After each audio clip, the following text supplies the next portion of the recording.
My name is Darren Hupke, and this is Pixels and Polygons.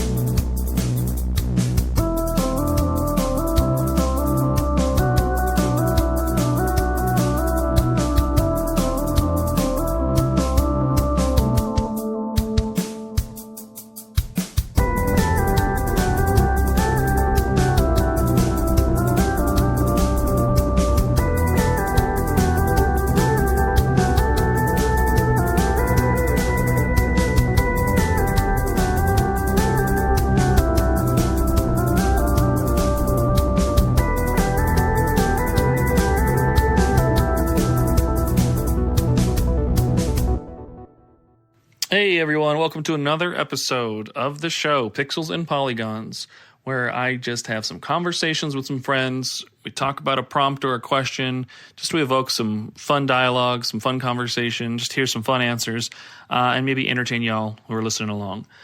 This week, we have two returning guests. We have Brian Rigsby from RetroGameBooks.com. Always love chatting with him. And after the break, then it is with a chat with my friend Rich, lifelong friend who always has a great perspective. And I appreciate having them both on the episode. This week, we are diving into kind of the specifics of video game mechanics. Specifically, is there a game or a mechanic that made you fall in love with a genre or fall in love with a style of game?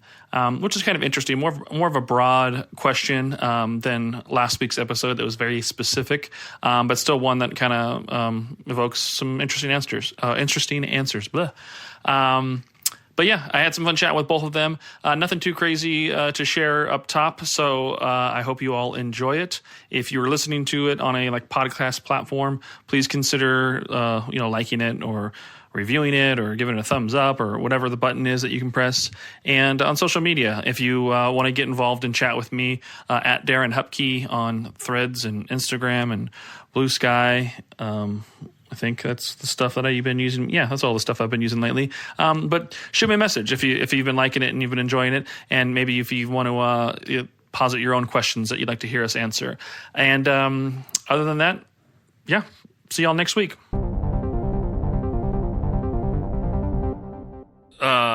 All right. So Brian, tell me a little bit about yourself, but also in your plugs, your intro, whatever you want to kind of share and promote for yourself. But also answer, what is your top 3 Mega Man robot villains of all time? Jeez. I'm not prepared for this. Okay. My name is Brian Rigsby. I live in San Francisco, California with my wife and son, and been here for a very long time. I've been all around the Bay Area my whole life. And I am the owner of Retro Game Books. You can check out retrogamebooks.com and see all the books and apparel and other fun stuff going on there. And the Mega Man question, well, that's so hard. So I was big on the NES ones. We had 2. We borrowed 1. I kind of saw 3 and beyond, but not much. So lucky to have 2 because it's one of the best. I was always anti the charge beam because I thought it cheapened the experience. It slowed you down. You had to charge, wait, kind of move on to always have that advantage. Slight tangent there, but that's just how I feel. I didn't even play the X series until a few years ago and didn't realize they're actually really, really good games. And even though dashing, charging, and jumping off walls all at the same time really can hurt your hand, they're really, really good games. Okay, so the question, 3 favorite bosses. Is it a cop-out to say the alien form of the Doctor at the end? Yeah, no, that's cool. Because I really like that. That's one. I mean, I want to say Metal Man because his ability is so good, but as a guy, is he that interesting? I always thought he looked kind of looked like a doctor wearing a stethoscope on his head a little bit. Surgeon style thing, yeah. Yeah, but actually Cutman I think is cooler because, giant 8-bit scissors on your head is really cool. So I'll go with him for my other one. And then the last one I'll go with, and you can tell I'm not remembering well, but what was the giant the orange one-eyed creature? It was called Demon something, or oh yeah, do you remember? Oh my gosh, yeah, that's I literally have it on my shelf, so that's why it's embarrassing. I know I probably could tell you the name any other hour of the day, and for some reason I am blanking on that right now too. Oh my gosh. Yeah. But that thing who sends parts of himself across the screen, so you have to dodge them and shoot once in his weak point and move on. Here it is. Yellow The Devil. Yellow Devil. Is There we go. the internet is one eye yellow devil, yellow devil. Sure. Sounds good. Well, that's cool. Yeah. I don't know. I want to just come up with like questions that might stump people when they first come on, or come onto a new episode. So, thanks for stumbling through that For one. sure. That one's fun. But yeah, all right. So for this conversation, the question I think I would like to kind of pluck from and kind of hear you answer, and maybe kind of talk about is there a game mechanic that changed the way you enjoyed a genre? So that's kind of like vague-ish, but like feel free to get specific, or kind of get pigeonholed in the area that you want to kind of take it towards. But yeah, what do you think? So there are two games that come to mind, one old, one new. So the first one would be Castlevania 3, because that's the one where you can, swap your characters. So not only are you collecting characters, making hard decisions about who you want to leave behind and move forward with based on your pathways and decisions, you get to swap these characters, and then you get to enjoy the levels in a different way. You get to have regrets based on who you didn't have in the moment. So I think that was like a big game changer. Like back then, I had not experienced something where you're in a real time making these big swaps. Sure, there was like Mega Man, right, where you're swapping your weapons in order to kind of change things. Metroid, had those kind of elements, but it was never in the form of a character. So I thought that was like a huge change. So you had these characters with different abilities, etc. That's a good one. Yeah, I always thought it was great in that game too, though. They changed the way you even like controlled and navigated levels. Like Grant can kind of like cling to walls and everything, which you wouldn't do with any other character. I believe his full name, his Christian name's Grant Dynasty, right? Isn't that what it is in instruction manuals? Yeah, that is correct. So it must have been a localization choice, maybe. I don't know, but I always thought that was kind of odd. Probably. But yeah, that game, it was cool. Like, yeah, that like you said, the ability to like have enemy abilities or kind of alter the general game mechanics had been around before, but that was like legitimate, like different control styles, different abilities, different even ways of like navigating or jumping through like the platforming segments and stuff, depending on the character you had. So that was kind of a big deal at the time, and I really like that one. That's cool. It also adds a ton to the replay value, right? You're dropping these breadcrumbs and saying, come back and play this again. Bring someone else with you. Take a note, maybe. Get a different experience out of this. Replay value, I feel like in a lot of older games was just kind of just playing it again and just being better at it, or revisiting it when you hadn't thought about it in a while. But this was really take a different path, bring a different person, play the level in a completely different way, challenge yourself maybe with a character that's harder to win the game with. So all those things are wrapped into this one mechanic of swapping characters. And then the other one is, so I was a little soft on this game. I thought it started really well. I was really into the way it looked and felt and the theme. And then later in the game, I got a little bored of the combat and everything. And that game is Tunic. And I still find that this is a really, really cool game, very innovative and interesting. It kind of has the throwback Zelda-like elements while having this kind of fresh look. But the mechanic in particular, if you can call it that, is the way the manual interacts with like the actual diegetic experience you have in the game. So you have this, digital manual or physical if you, purchase that version, but you're discovering the lost pages, they're out of order. And it's not just like straight up hints, saying like, hey, push this button to do this attack. Yeah, there is a little bit of that in there, and that's how you uncover your abilities. But there's also little hidden secrets and things to decipher, and you can go really deep if you really want to figure out the big secrets of that game. And so the fact that you're getting these things in a weird order and you're trying to make sense of them, and then the context switches based on what pages you now have compared to before, where you've been, what you've tried. Maybe you accidentally figured out an ability before you found the page, and that kind of feels rewarding. I just thought the art in it was incredible. So I had never seen something like that where there was this in-game manual and the way these lost pages actually affected the way you played the game. And it looked beautiful too. So I thought that was really cool. Yeah, that's one I need to get around to. I accidentally just fell right off like close to my like current playing list, and then other things came out and then just kept burying it. I think I skipped it because it either had just come out or like before or after, but it was really close to I think that game Death's Door, which was like another similar like top-down isometric kind of adventure game, and I loved the hell out of that game. And so I was like, well, I don't want to immediately jump into another one because I'm going to be comparing them like too directly. So let me play something in between. I just never got to Tunic, but I've heard great things, and so that sounds kind of cool to want to go in and kind of dive into it. Yeah, and I played I played Sea of Stars and Octopath Traveler 2 almost back to back, and I just found myself comparing them nonstop, and I feel like it's kind of it's not a good thing to do. You kind of need a break from a certain genre. You need to mix it up and let like a game soak in more. And so I almost think it was a detriment that I did that to myself because I thought Octopath Traveler 2 was a far superior game, and then it kind of overshadowed Sea of Stars, but that's a whole different conversation. Yeah, that's I had the same problem. 2023 was like this random year of bringing back like the RPG for me as an adult. I don't know. There was a switch that like turned for me when I played Persona 5 Royale a couple years ago. I had not like seen the credits or like finished an RPG in like probably years, like significant number of years. You know, as a teen, like definitely I played a lot to get the most value out of a game. But then as a like young adult, my attention span was like, hey, what's that next hot new thing? Like I can't spend so much time. But I had played through Persona 5 Royale and got the like the platinum trophy for that game, and somehow it was like 123 hours or something like that. It was like my save file, and I was like, I don't know how I did that, but you know what? That felt good to focus on one thing and not be so distracted by other things. But then last year was like this whole new test because I had Octopath to start the year, but then later on, I think there was something else in between, but Sea of Stars was out. Final Fantasy 16 came out. I played through and I managed to get the platinum trophy for that and beat that twice through, even though it was kind of a drag like that second time through.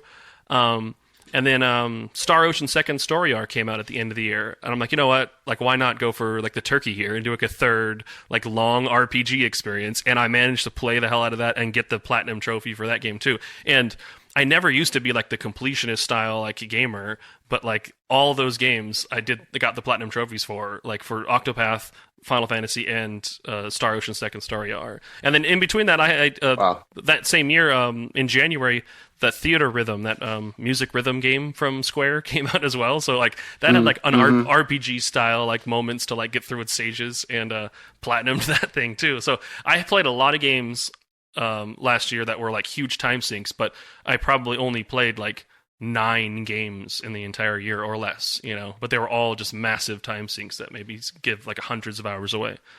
That's okay though. I mean, if they're quality games, I think it's worth it. But yeah, I mean, a big epic RPG deserves like a light-hearted game in between, I think, every now and then. It might sound odd, but the Nintendo 64 wrestling games, those, so like you think of wrestling games, or like, you know, there was just a certain like kind of beat 'em up vibe to them, or there wasn't really like skill maybe, you know, per se. They're always just kind of like flashes of fun just for like fans of wrestling and like cash in or licensed games, you know, like WWF the arcade game or In Your House, or, you know, those type of things were just more like Mortal Kombat clones or just cash-ins. But those Nintendo 64 games having like when you're getting up from the ground and holding like the R shoulder button, you stay kind of ducked, and like that prevents another player from being able to instantly interact with you. Or like L kind of did this like grapple counter where you moved away. My friends and I to this day can like come back, yeah, and you can like smack the grapple away from you. Yeah, you know what I'm talking about. We still play it. I got Nintendo 64 gifted to me again a few years back, and I picked up one of those games, and so now we make it we made a belt on whatever, it's WrestleMania 2000 or one of the random 64 ones, but we made a custom belt, and every time a friend's in from out of town, he actually lives up near the Bay Area near you, actually. Whenever he's in town, we pull it out and we make sure we like defend the belt then and there. And like his brother comes over and we're like just playing a bunch of rounds, but it's like there's like a certain dance to like the skill level where it's not just this random button mashing action like thing. It's like dodging and knowing the right when to strike, when to grapple, when to dodge, when to like roll, and like when to be smart. And like it kind of changed the way I thought about like that, like, you know, an action or beat 'em up style like genre of things. Like you can make it like fun and challenging based on player skill level and everything. And so it just kind of made me enjoy those games a lot more. I mean, I enjoy those games for a multitude of reasons, but like the mechanics are definitely like the number one reason why like I love those games. They just like they're kind of timeless in like that's not too over the top or too dramatic with its pace. It's like it's just the right tempo and is the right number of moves to kind of make you feel like if you're skilled, you're going to win every time. But if you're playing against somebody who matches your skill, it's such like a toss up and entertaining and everything. Yeah, so the WWF No Mercy game is my all-time favorite N64 game. We have a similar path where I won't get too into it, but like we wrestled in our backyard when we were in high school. We did all that stuff. We had a replica WCW belt, like it looks just like it. We basically graduated that to just playing the game, just like you. Like the belt, whoever wins takes the belt with them. So throughout college and after a little bit, me and my roommate and former roommates, we would, have matches, triple threats, whatever, take the belt home with you. The belt is currently in New York, which is kind of funny, and it's been there for years. So we haven't had a rematch in literally over a decade. So my N64 with the game is still sitting in a box waiting for that rematch. I might need to fly out just to make it happen. But as far as the game goes, I mean, it's people don't realize, I think, that it's a tactical strategy game. It's not a button masher like the old school wrestling games were. I don't know what the modern ones are like. I haven't played one since then, because to me that was the pinnacle, and I felt like that's where it needed to be left off. But yeah, just the simple act of there's block, but timing block does a certain function, and then there's dodge, and timing dodge has a different function. Like that combination alone makes the game like timeless and incredible to me.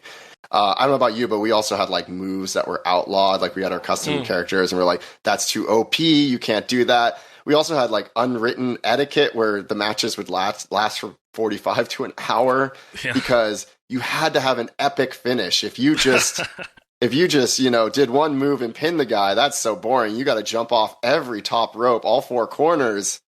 Otherwise, it's just not worth it. And so we were always up in the ante, and people were like, can we use the TV now? Because this is never going to end, kind of thing. That's funny. The way you could edit characters in like No Mercy and WrestleMania 2000, those like the last two ones on 64. We took that to the next level. Like we would play a match with our custom characters, but it'd be like, all right, it's a permanent scar match. And so like if you lost, you'd have to go into the editor and like put like a scar on your face or put a scar on your chest and like make the like a permanent. That's awesome. It's kind of like the cut your hair matches that we used to do. Yeah, so it was done, but we made those extra gimmicks for ourselves too. And I mean, I guess just the one last nugget you talk about, actually physically like wrestling around, like me and my good friends, we did the same thing. And there was even one point where I'm currently living in Arizona, but I was living in Southern California. I would come out to visit them, but out here, they built like a wrestling ring like in their backyard, kind of like out of like various props and things, and even built like a little like awning like backstage type area. And we used to just run an extension cord out there, and for this one summer that we would do it, the only thing we had that could play music for like our entrance music was the Sega Dreamcast that we had. So we would just plug in a CRT and thing out there, turn up loud, and the Dreamcast would be playing this. So there was always video games around us, even when we were playing or like physically trying to pretend to be wrestlers, and all because we were inspired so much by these Nintendo 64 classics. So remaster those, bring those back. That's awesome. Right on. Well, thanks. Yeah, if it looked better and they played exactly the same, I would immediately jump back into it. Yeah, I didn't. I don't remember the name of it, but there was a Kickstarter. It was a few years back, but there is a wrestling game that is 100% just attempting to be inspired by that, and it has like that AKI style, like chunky character model and like create a wrestler mode and all that stuff. I'm hoping it'll play and be entertaining like that, but I don't know that it'll I don't know. I feel like pessimistic that it won't be that. I should be the optimist, but if it is, great. If not, I still technically have those old ones, and I still have the 64, so they're not going anywhere. Yeah. They're good on their own. But yeah, right on. Thanks, Brian. Thanks for chatting about that question. And again, if people wanted to find you on social media or things like that, I know you like Blue Sky and Threads or things you use, but do you want to plug anything else or how people can find you if they want to chat more or learn more about you? Yeah. I mean, retrogamebooks.com to check out all the stuff that's there. Threads is where I've been most active. I don't know who's going to win the social war. Probably no one. The real losers are us. Especially people that are trying to share their content and are probably exhausted by it all. But yeah, Threads and Blue Sky work well, or You can find my email if you search for 5 seconds, if you really want to talk to me. But yeah, I'm out there, not playing a lot of multiplayer games or anything like that because I find them to be too addictive. So you won't see me in that area because that used to be my bread and butter, and it's a dangerous territory. But yeah, the website's the best place to go. But thanks a lot, Brian.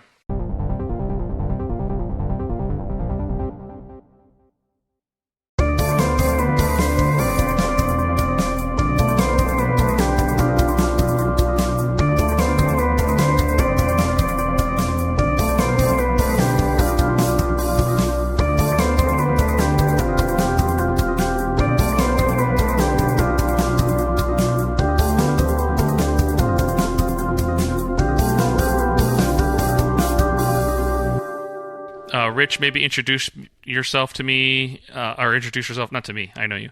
Introduce yourself to people listening, and then maybe tell you a little bit about like your gaming history, interests, like what you've been, doing in life, and then tell me your favorite. If it was real, what virtual video game food would you want to consume?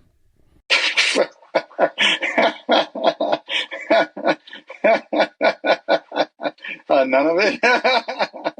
There's no virtual video game food that you've seen that you're like, I'd like to eat that. No. Man, I have to think about this. No. Okay. I have never thought that. I've never been in the game and been like, that looks yummy.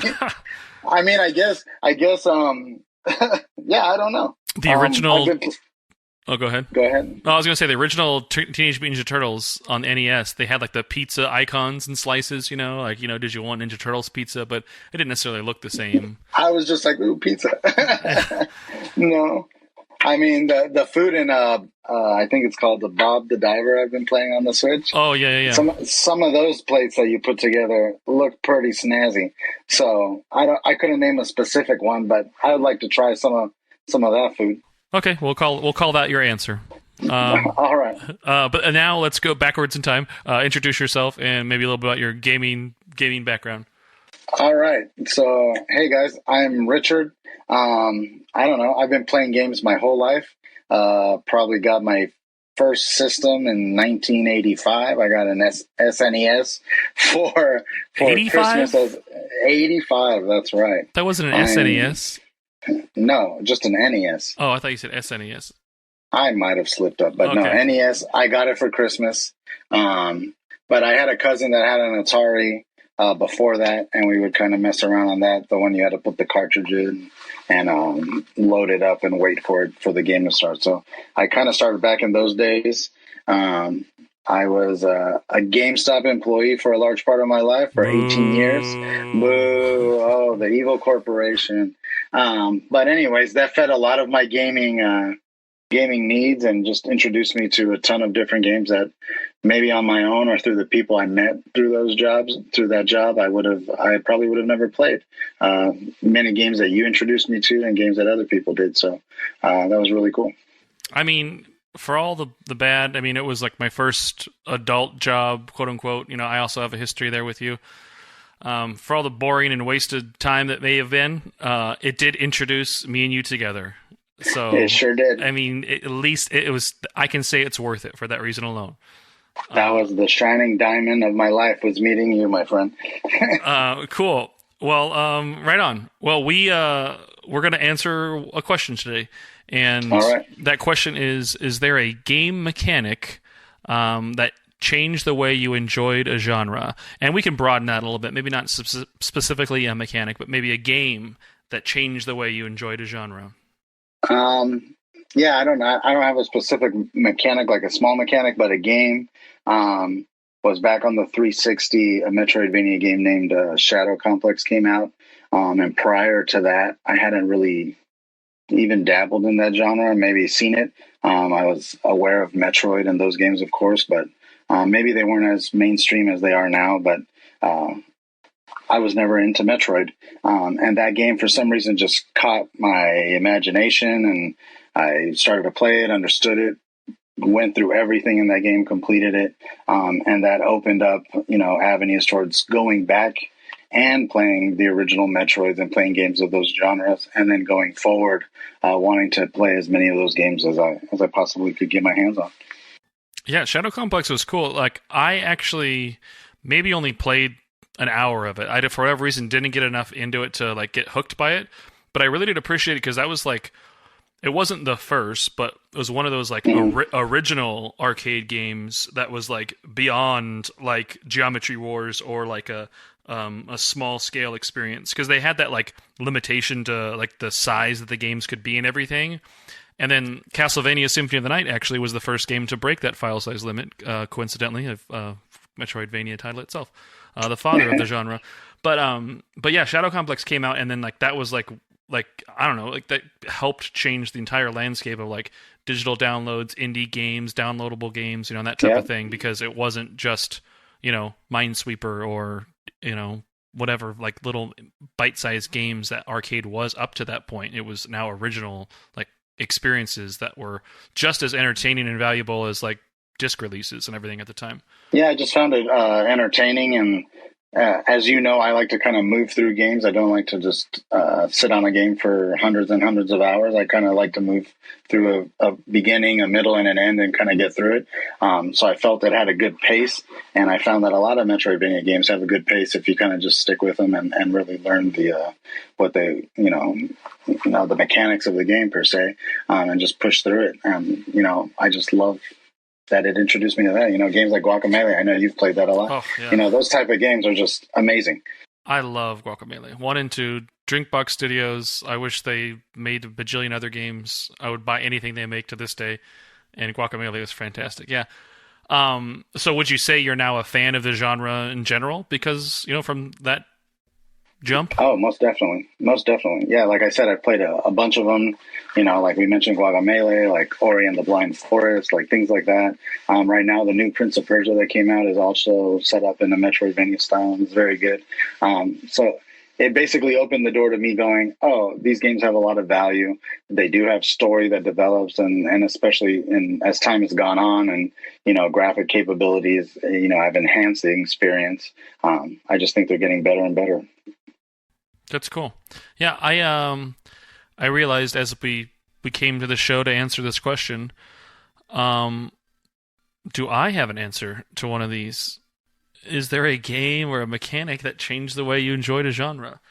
The roguelike games and all that stuff, like they've been around forever, but I mentioned it before on a different recording that I did that may or may not be posted before this. I have no idea my order that I'm going to release these in, but like Shiren the Wanderer and Pokemon Mystery Dungeon, those came out like on the Wii and the DS like back then, and they had like that like randomly generated dungeons and like these mechanics that had like procedurally the generated things there, the random item drops, like the way that it was like, kind of played over and over again, and like it was cyclical, and like that type of game, like it's evolved over time now, and it's blown up with games like Hades and stuff like that, where you're playing the same game loop, but maybe you have things that will add to your experience or make it easier or like help you progress a little bit further next time you go.